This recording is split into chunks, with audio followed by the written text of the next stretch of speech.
Thanks for joining us today, guys. Appreciate you taking the time to learn more about Zero Trust. We have two cloud security subject matter experts joining us from both AIS and Microsoft to discuss trends, tips, examples, and how to get started on your Zero Trust journey. For those who are new to AIS, a little background on the company. We have been working with cloud for nearly 15 years. We do everything from advise to implement to sustain. We are celebrating 40 years this year and are nearing about 1,000 employees across 38 states and 4 countries.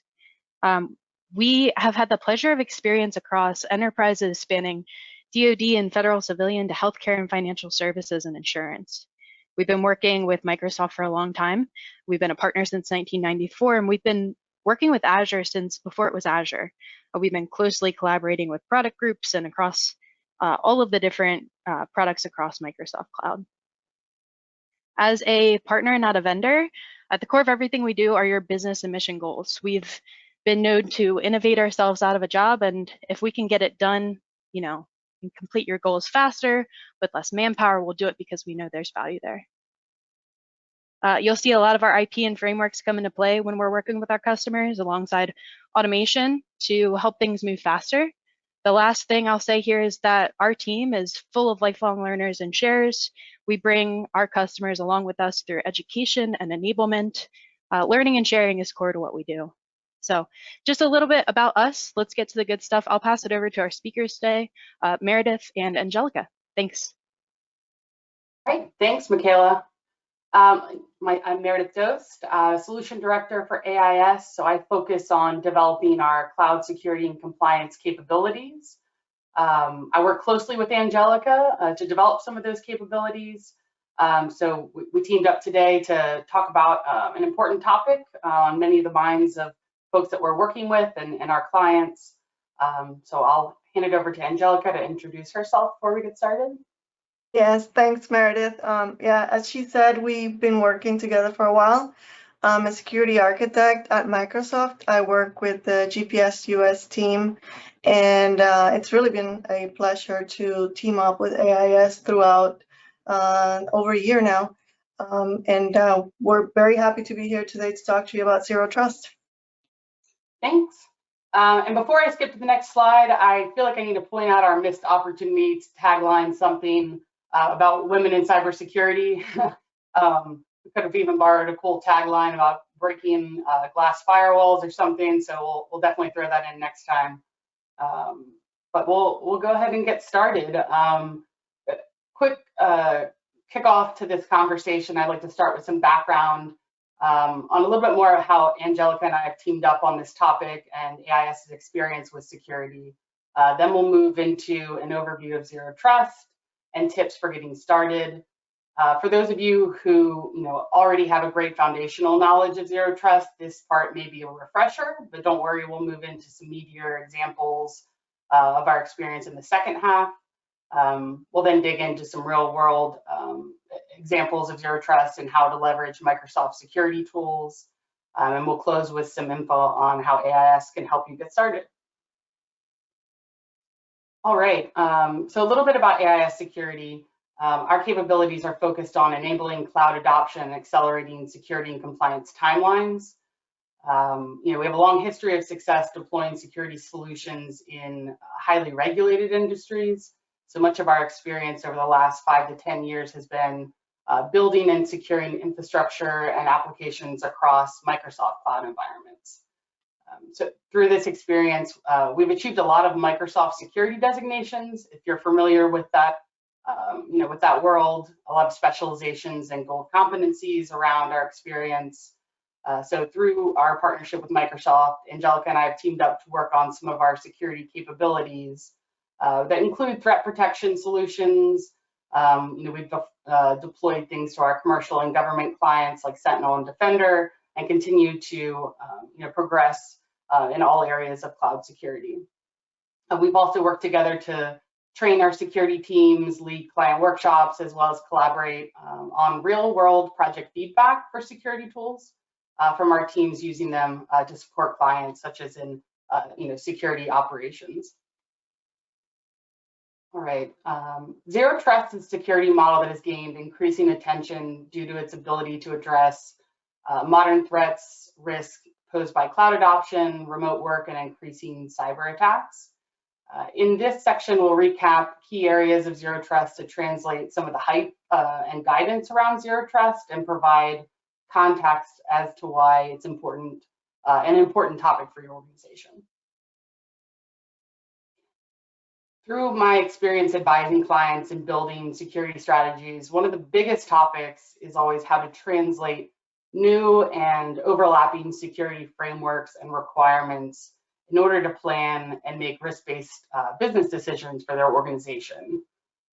So with the rise of Zero Trust, there's been a lot of questions and misconceptions as it grows in popularity. On this slide, we're highlighting a few questions and common misconceptions we hear so that we can tackle these in today's session. There's many more. It's a huge topic, and we could span this into a very large series to get through all of the various Zero Trust topics. But to scratch the surface on what is Zero Trust, how these relate to your security requirements, why it's important, how you can assess how compliant you are, as well as understanding that it's something for everyone, not just big enterprises. It works along with other security models and complements it rather than fully replacing other efforts that you're working on, and that it's not a product, but there are products that could accelerate and natively help make your Zero Trust principles a bit easier to implement. And a kind of misconception about being too expensive to implement. It's not a tool, it's a model and many principles of security. So the way that you implement in your timeline is going to look different based on your priorities. So we'll dig in. At its most simple definition, Zero Trust is a model that assumes attackers are always at work inside and outside your network. This means that authentication and authorization for networks and resources are restricted based on a need-to-know basis.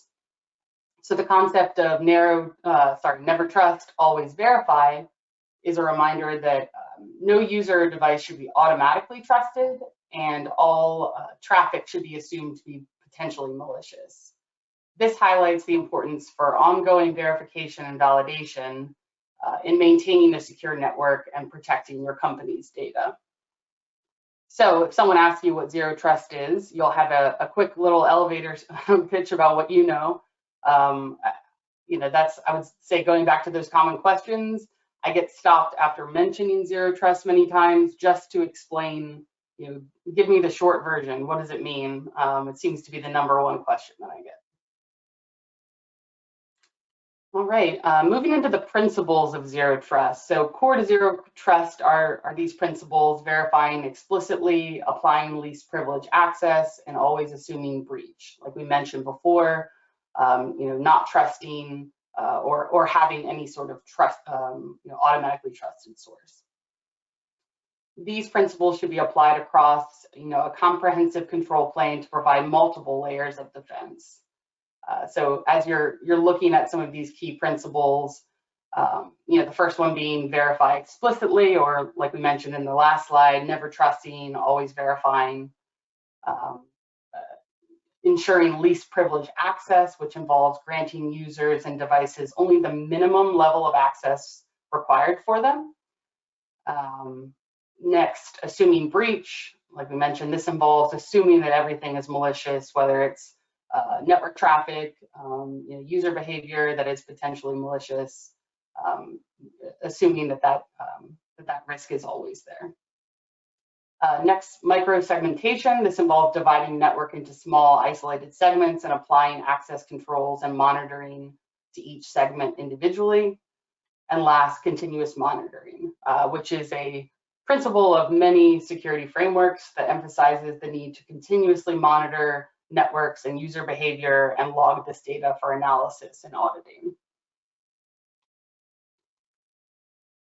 After those principles, another area of Zero Trust is how we group the different pillars and how we think about securing our environment based off of those Zero Trust principles. So Depending on the framework or source, sometimes these are grouped into different names, but in general, these are the 6 key pillars that are most frequently referenced, and the 3 cross-cutting capabilities that are considered foundational to the Zero Trust security model. So to quickly review that, and we'll dig into some specific examples about how to implement some of the principles under these pillars in the second half, but identity, which ensures and enforces the right to users and identities to have the right access, to the right resources at the right time. This involves using things like multi-factor authentication or biometrics. There's also endpoint protection, which involves ensuring that all devices are secure and compliant before they're granted access to the network. And this involves checking for things like updated software, security patches, and proper configurations. Next, there's data. This involves protecting sensitive data throughout its entire life cycle, from creation to deletion. And this can include encryption, access controls to protect that data, both at rest and in transit, as well as monitoring for data exfiltration and other potential threats. And next, there's applications. This involves securing all of your applications, whether it's on-prem or in the cloud. It involves securing and managing the application layer as well as containers. Can include using encryption and secure communication protocols. So a lot that goes into that to overlap. Next is infrastructure, whether it's, again, on-prem or cloud-based VMs, containers, or microservices. This represents a critical threat vector, and most important consideration is around the configuration management and software updates deployed to this infrastructure and how it meets security and policy requirements. And last, network, involving enforcing strict access controls and segmentation to limit the ability for attackers to move laterally within your network. This can include the use of microsegmentation or network segmentation to create smaller, more manageable security zones. Again, this is, a lot of the principle of Zero Trust is that you're removing that perimeter security. It's not that you're in the network and able to access whatever you want. It's on that need-to-know basis, and it is split up, based on your roles. And then the cross-cutting capabilities include visibility, automation, and orchestration, and we'll touch on that a bit more when we talk about some of the tools that we leverage or tools that are available to create some of that visibility, perform some of that automation and do that orchestration. All right, why is this model important to your organization? A key takeaway I would say is Zero Trust focuses on the original mission of security, keeping assets out of the control of attackers with a fresh strategic perspective. The IT environments we have run have been complex since the early days, composed of many devices, user identities, and interactions between them. So we tried the trusted networks model and protecting by security perimeter. As the attacks started to emerge on our IT systems, the first thing we tried in IT security was to adapt the concept of this security perimeter. This tactic worked at first and seemed to be good and a simple solution to problems because most productivity at the time was done in office or physical corporate networks with desktops, servers, mainframes, and terminals. But that didn't hold up over time. Over time, the world of productivity grew with mobile devices, Wi-Fi, cloud services, remote productivity, etc. At the same time, security threats expanded into a full spectrum of attacker motivations. So criminal, nation-state espionage, hacktivism, and more, and continuously adds new creative attack techniques to get around the network perimeter consistently. These two factors eroded the underlying assumptions that everything to be protected is on the corporate network, and network security perimeter tactics started to fail and meet strategic needs of organizations. All right, so how is the Zero Trust model different then? Zero Trust brings the security to the users, data, and information and applications. by protecting assets anywhere with central policy. Zero Trust shifts the perceived role of security, restricting business to security, enabling the business, and protecting against threats. Now that we've done a little refresher on what Zero Trust is, defining it, giving an example of some of the principles and the pillars, I want to dig into some of the reasons it's growing in popularity. The concept of Zero Trust has evolved over time, and it's difficult to pinpoint a specific timeline for its history. There's a lot that has gone on. However, there are some key milestones and events that have shaped the development and adoption of Zero Trust. So a few here we want to talk about and highlight. The first being in 2010, John Kindervag, an analyst at Forrester Research, really coined the term Zero Trust and published a report titled No More Chewy Centers, which introduced the Zero Trust model of information security. So this is, started with the term. There were other ideas very similar to it, started growing in popularity. Then in 2015, the Cloud Security Alliance published a report titled The Software Defined Perimeter, which advocated for a Zero Trust approach to network security. And then skip forward to 2019, when NIST released their first version of the special publication 800-207, Zero Trust Architecture, which offered guidelines on the core components of Zero Trust. And then in 2021, President Biden issued an executive order. This order really is requiring federal organizations to create a plan to adopt Zero Trust.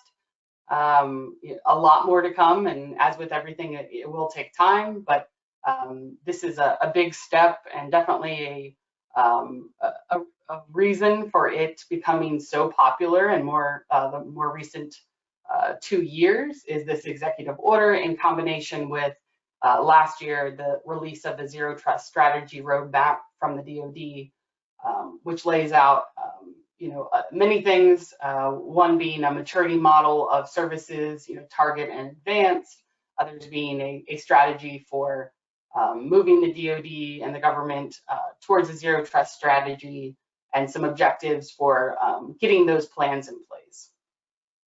So then current day, it's continuing to grow in popularity.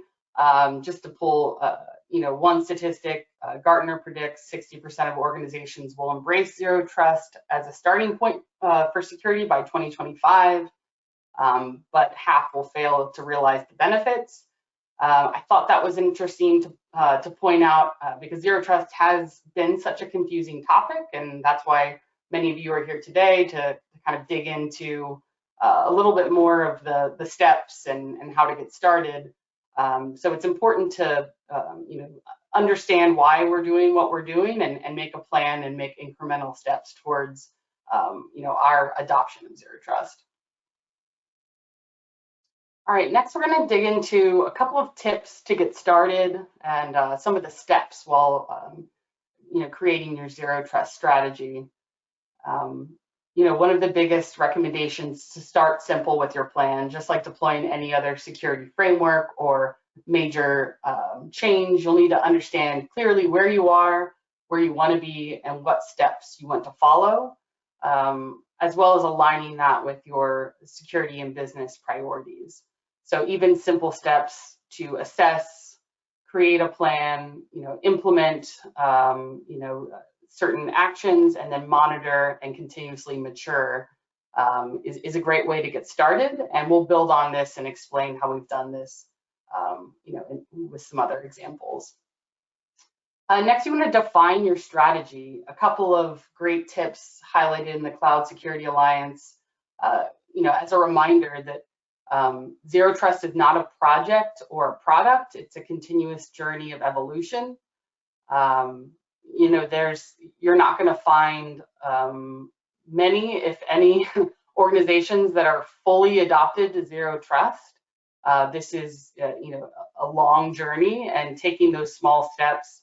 I like that, that picture on the right. I've seen that a lot of times. kind of understanding those small steps, and that's how you're going to accelerate moving forward versus thinking of it as this this one step that that's unachievable and recreating the wheel. You can start small, take those incremental steps, and last, focus on doing the basics and select some quick wins that are easy for you to achieve to create momentum. One example is thinking about native capabilities. So we're going to dig into some topics on that. So really define your strategy. What are your goals? And then remember, it doesn't need to be all at once. It is going to be a long journey, and it's going to be continuous, and there's going to be additional ways to mature and improve. And so that's a good way to frame it up as you create your strategy. And we've said it a few times, but remember, zero trust is a journey. So we do need to determine where we are now and where we need to work on. A great way to think about this is by reviewing a zero trust maturity model. The Cloud Security Alliance created a roadmap to help drive the adoption of zero trust with this maturity model on the right. There's also an additional maturity model within the DoD zero trust strategy, and there's other ones.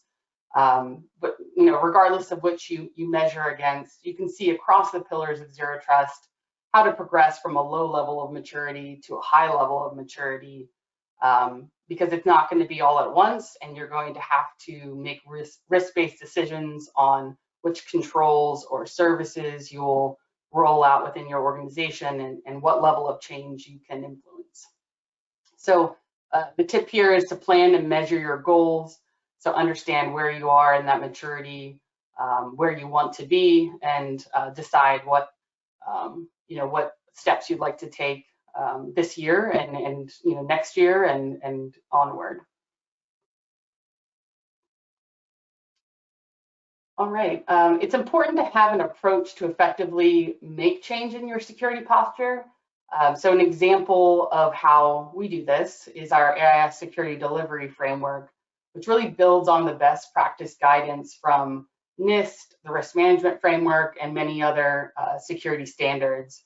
And behind this framework is our managed repository of security and compliance patterns and artifacts, starter backlogs, a lot of IP that drives our security strategies. So this is a continuous improvement model for security. So starting at the top, we mentioned before, but doing that security assessment and planning, you need to measure where you are and identify your gaps and plan for those incremental improvements.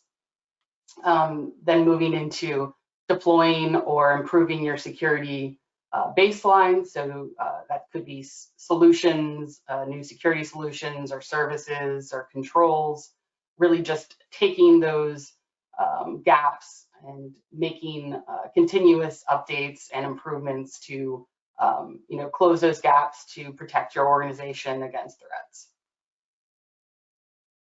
Next, meeting compliance.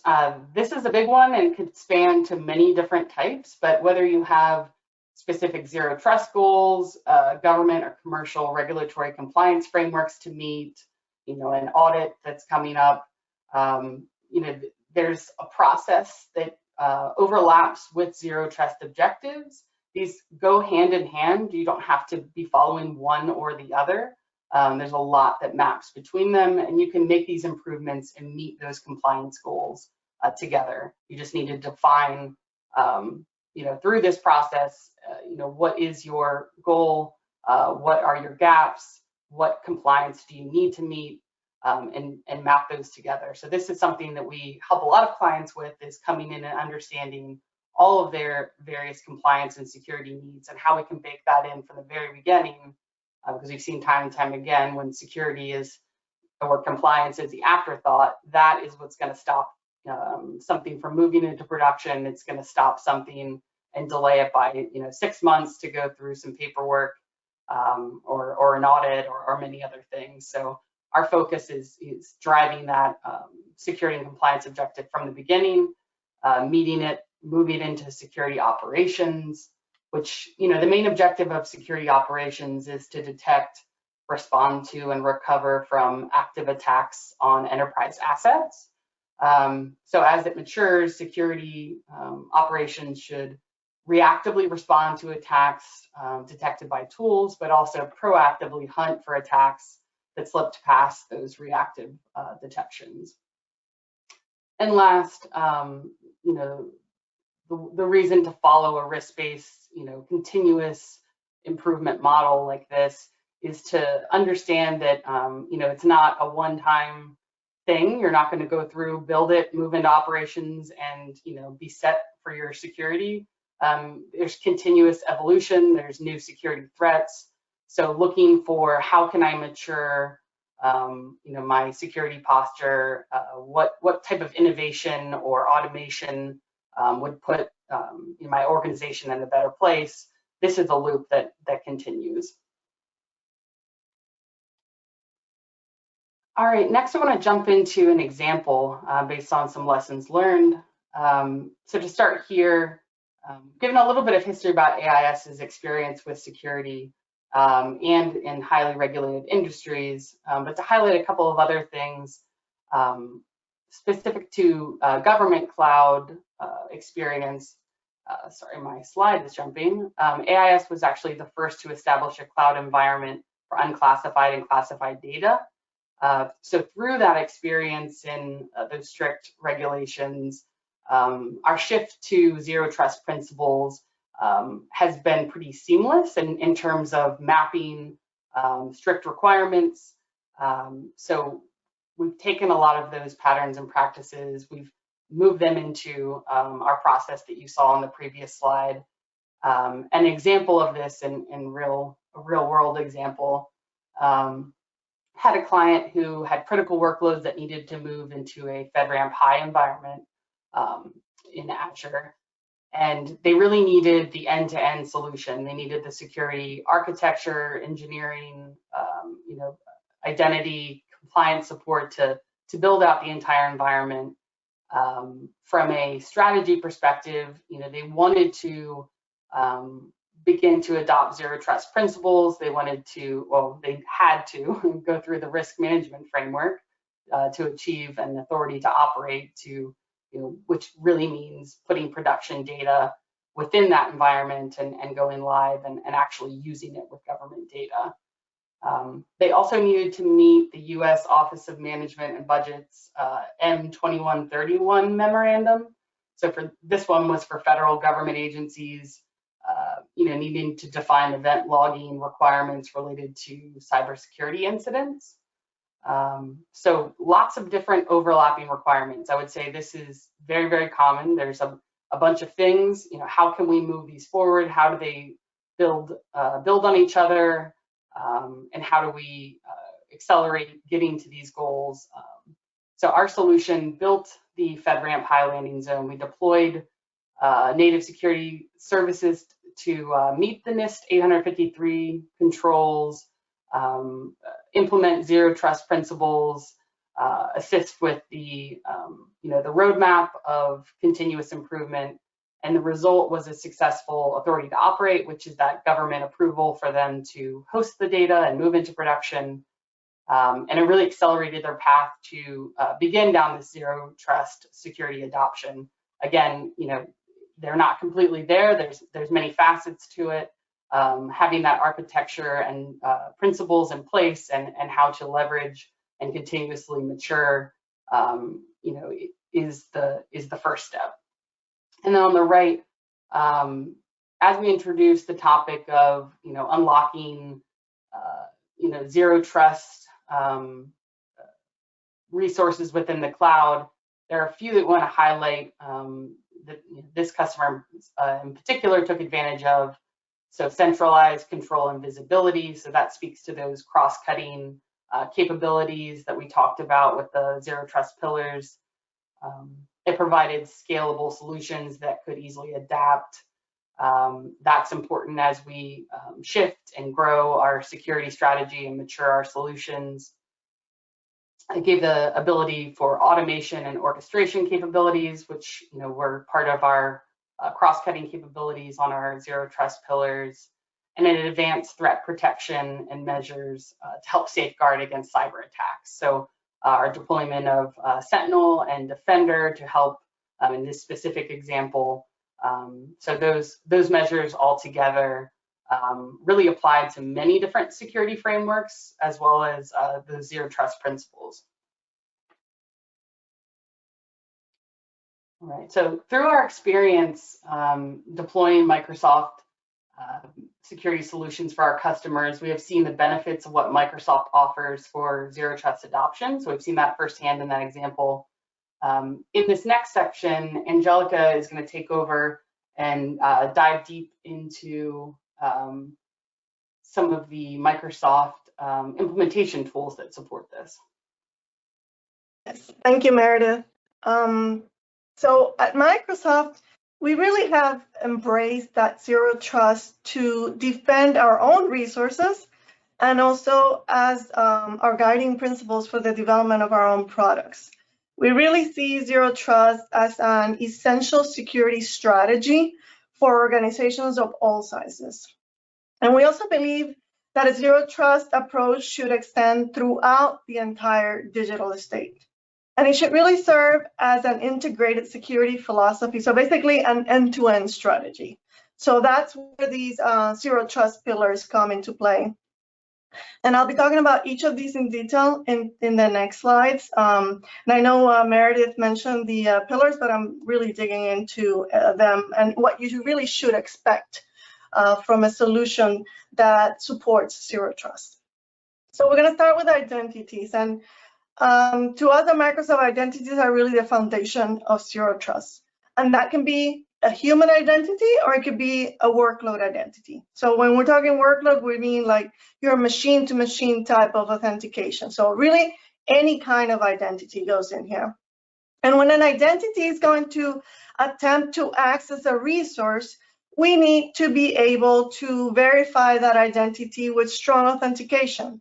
So in the case of humans, ideally that would be a phishing-resistant type of authentication.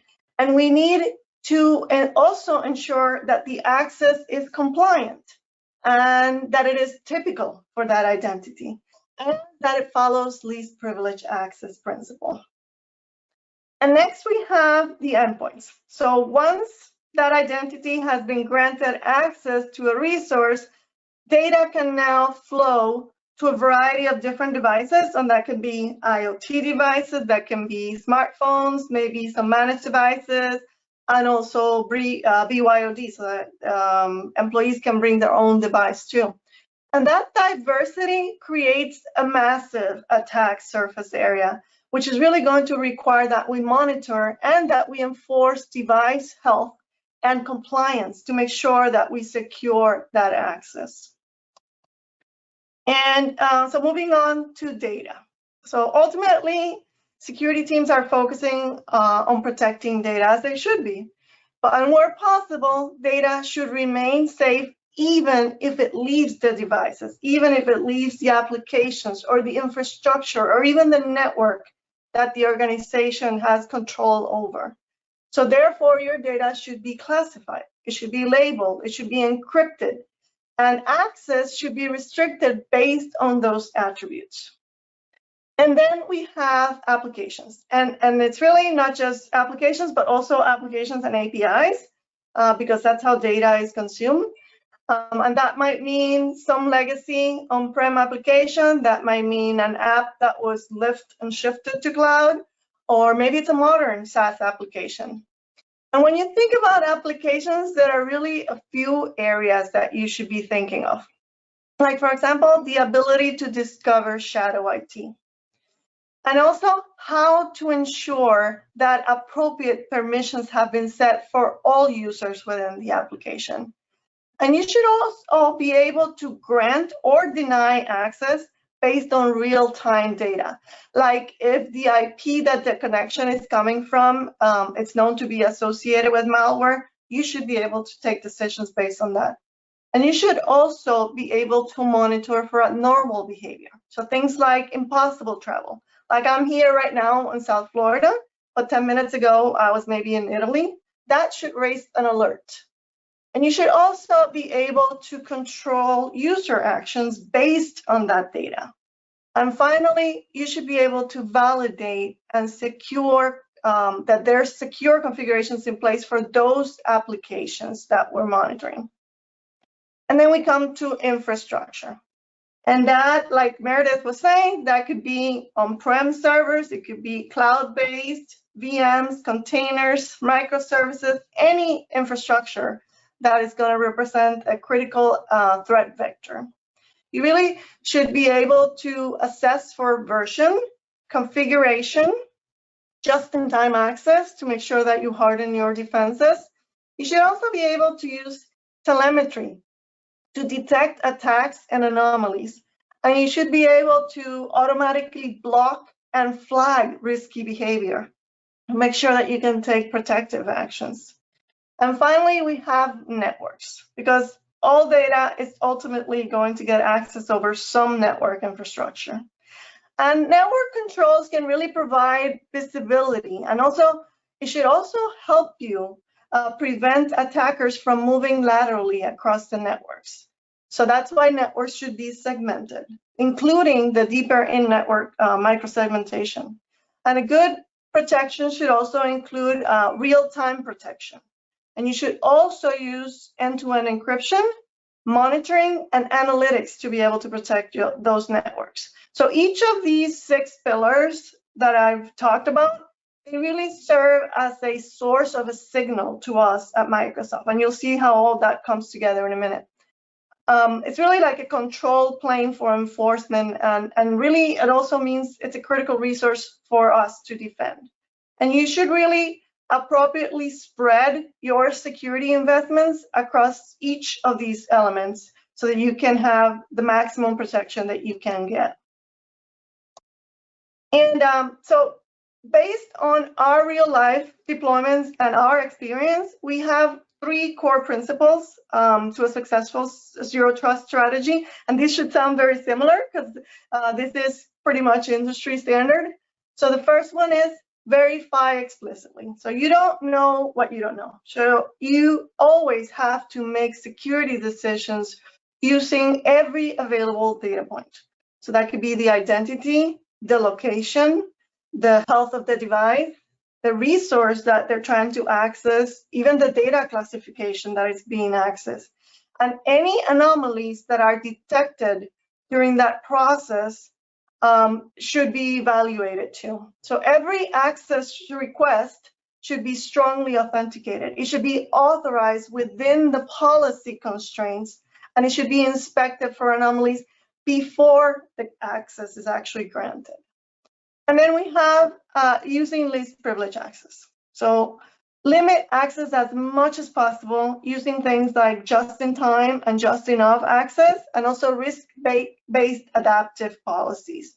The goal is really to have no standing access or basically no permanent permissions, because end users should only have access that they need during the time that they actually need it. So this is to prevent any misuse of privileged access.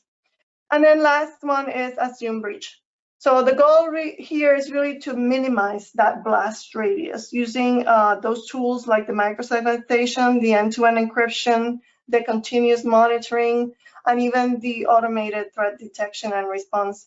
Because in case an attacker gets in, they should really be constrained to limit the damage that they're actually able to do within the system.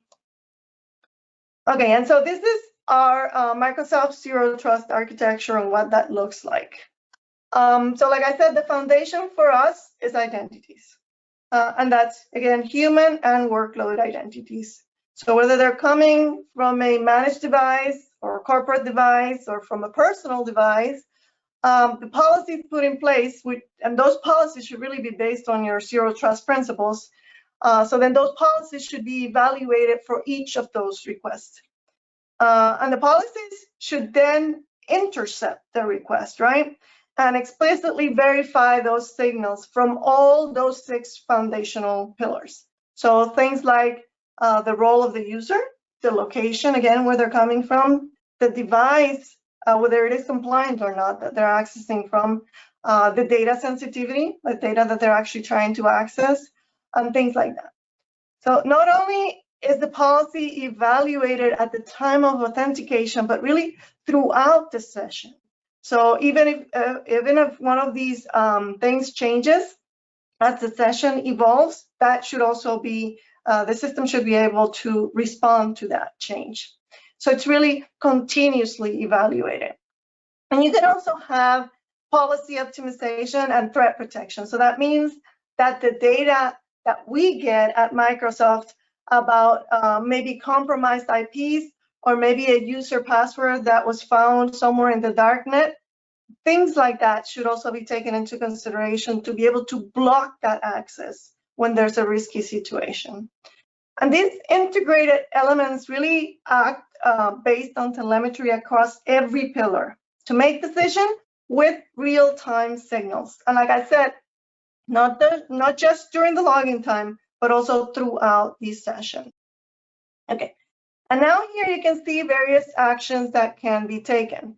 So we have our strong authentication. So you can basically dictate the type of authentication. For example, I was talking about dictating phishing-resistant authentication. And you should do that for any users that are going to access your crown jewels to the company. So like anybody that is going to go to a specific application, like maybe your HR application or resource or specific data, like confidential data, you should be able to say that you want phishing-resistant type authentication, and those policies should be able to enforce that.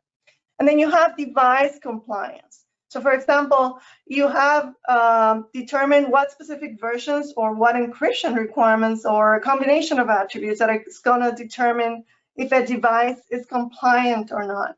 And that can also vary by device type, because some devices you might have privileged access. Maybe those have different compliance requirements than the day-to-day devices. And you should also be able to classify, label, and encrypt data. And you can have policies in place that if they find a specific pattern, like maybe like social security number or credit card number or some code that is important to your organization, that those should automatically be classified and or encrypted based on the data that was found. And then you should also have some runtime control. So for example, for infrastructure, accessing infrastructure, you can have policies in place that only open ports to specific IPs for a specific amount of time when that user requests it, a user that actually has the right permissions to request it. So there's really a lot that you can do. And these are the Microsoft security services that deliver those features. And so from identity, we have Azure Active Directory. We also have Microsoft Entra Permissions Management. From endpoints, we have Microsoft Endpoint Manager, and we have Defender for Endpoint, which is probably one of the most famous ones. And then you have in here conditional access, which in a minute I'm going to explain to you how that all comes together through conditional access. But that's where you would be able to evaluate those zero trust policies. And then for data, we have Defender for Office. And then we also have Microsoft Purview, which covers compliance as well. And then from your applications, we have Azure Active Directory and Defender for Cloud Apps, which is a CASB. So it's a cloud access security broker as well. And then from infrastructure, we have Defender for Cloud. That example that I gave about the ports, that's Defender for Cloud at work. And of course, we have threat protection with our Microsoft Sentinel, which is our SIEM and SOAR solution as well. So there's a lot that can come together from Microsoft in terms of the solutions that would address those zero trust requirements. Okay, so this is how it all really comes together. So at the top we have user risk. So this is where the identity protection is going to analyze that user account and that current access request. And it gives it like a high, medium, or low rating. And that rating is determined by machine learning algorithm based on associated risks. Some of the risks that I mentioned before, like atypical travel is one of them, whether they're coming from a Tor browser, things like that. And then we have device risk. So the device risk is checking if the device is compliant. And that's going to depend on what the organization configured to be the requirements to be compliant. And that may also depend on the OS version. Maybe you're going to require the latest patches to be applied, whether any type of malware has been found on the device. And also keep in mind that you can set different policies for different devices. So you might have devices that are considered PAWS or privileged access workstations, and those are probably going to be held to a higher standard. Okay, and that's where we have the conditional access policy being evaluated. So it's going to evaluate the signals against the policies that you've configured. Now, these policies are not just evaluated during login, as I said. Some of them are actually session-based because conditional access supports a concept called continuous access evaluation. So many applications like SharePoint, Teams, Exchange, they're going to be able to detect that. So this is actually going to allow it to react immediately when there's a change in the security posture during the session. And then you're going to have, so if a user or the session risk is rated as high, so if, for example, the credentials are known to be compromised, you can configure the user to be automatically redirected to a self-service password reset site so that they can immediately change their password. But if the risk is low, then access is going to be granted to the resources.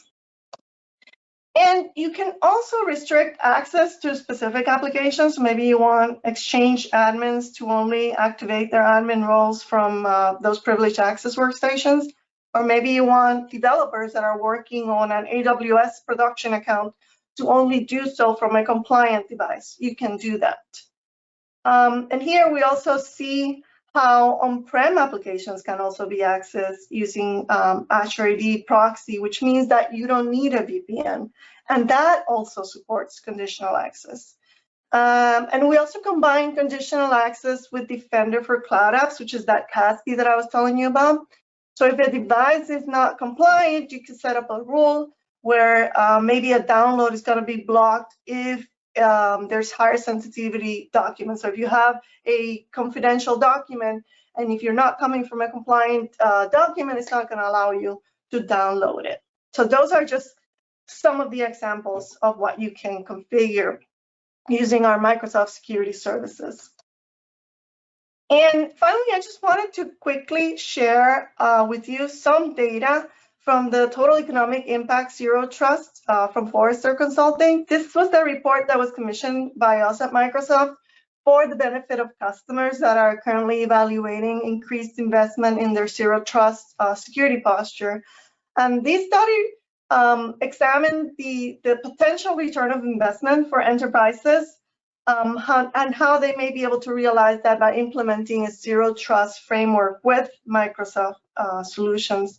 So in the study, Forrester Consulting found out that the adoption of Microsoft solutions really delivers some key benefits. So for example, a 3-year, 92% return on investment with a payback period of fewer than 6 months.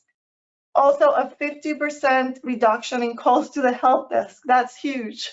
And also a 50% lower chance of data breach. That is really significant. And on top of that, there were other numerous efficiency gains of 50% or higher across security processes. And you can follow some of the links in here to review the details of the report. And now I'll pass this back to Meredith for her closing comments. Thank you.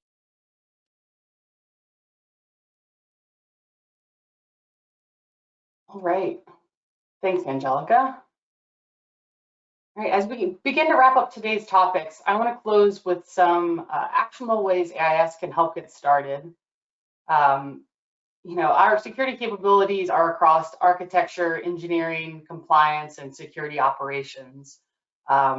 through the fire hose of information that we've just gone through, it can be overwhelming to get started. It can be overwhelming to set your security strategy, to understand the cloud security landscape itself, how to set up those security services, how to prepare for regulatory compliance, many different things. So some of the ways we've engaged with our clients in the past, really starting with a cloud security assessment. That's been a topic that we've brought up over and over again today, is understanding where you are and your gaps and where you need to go. We've also led security strategy and planning workshops and other engagements where we focus on specific solutions or specific security frameworks and driving that strategy. There in the middle, security expert consulting. Sometimes we're brought in just as a member of the team on a project to provide our security expertise for a specific objective, or there on the right, really doing the end-to-end implementation, building the environment, securing it, designing that security architecture based on zero trust and other frameworks. And then at the bottom, managing that environment in operations. So deploying things like Sentinel and Defender and other tools to provide that full threat protection and incident response. So to talk a little bit more about the security assessment specifically, we do have a zero trust security assessment, and for some folks, you may actually qualify for this at zero cost. AIS has some Microsoft and AIS investment in doing security assessments to help get things started and help accelerate your roadmap. So we'll chat in the next slide about how to check to see if you qualify for that. But at a high level, it's a 4-week assessment where we kick off, lead discovery workshops, and capture your business and security priorities, lay flat all of the overlapping compliance and security objectives, really dig deep into things like zero trust and any other unique regulatory compliance requirements that you have, so we can understand where you are and where you need to be in that future state. Then we analyze all of that data together, define what gaps and what recommendations we have. We also dig into a little bit about cost savings and recommend any sort of potential vendor consolidation or other improvements based on our experience with security tools. And then we wrap all that up together to give you an actionable security roadmap. So how understand your the findings, the gaps, and our recommendations for you to improve your security posture, along with how we can support you in that journey. So if you're interested in that, please contact us to get started. You can check to see if you qualify for a no-cost assessment or more information for getting access to some of our other security services. So feel free to reach out directly to me or our sales team. And then also check out our website just to learn more about AIS and other things that we're doing across cloud capabilities. All right, so to wrap up, in closing, I wanted to just look at the topics that we covered today. Zero trust is a huge topic, and even with scratching the surface of the fundamentals of zero trust, the principles, pillars, maturity model, the history over time, there was a lot there, and there's even more. So these are some of the key things to understand as you plan for your strategy. Some of the tips to get started. Again, thinking about native capabilities, which is really what we focused on today in Angelica's presentation, is here are all of the ways that Microsoft has enabled, applying those principles and those controls through tooling. We talked about the fact that zero trust isn't a tool, but there are tools that could help accelerate and apply those principles. And then last, how we can support you in, deploying zero trust or adopting zero trust. And that could be in a lot of ways. A couple are those security assessments, building out architecture and security solutions, advising on very specific security goals that you have, as well as operating the environment. Thanks, Angelica, for the great discussion. It's pleasure as always to team up with you, and thanks everyone who joined in today to listen. Appreciate the time and have a great day. Awesome. Thanks, ladies. We'll put this on demand, so if anybody wants to share out the contents of this, please look out for that on-demand recording. And then there was a few mentions of links within this presentation as well. So if you have any questions and want to see that presentation, reach out directly to Meredith or to the sales alias, and we'll be sure to follow up. Thanks.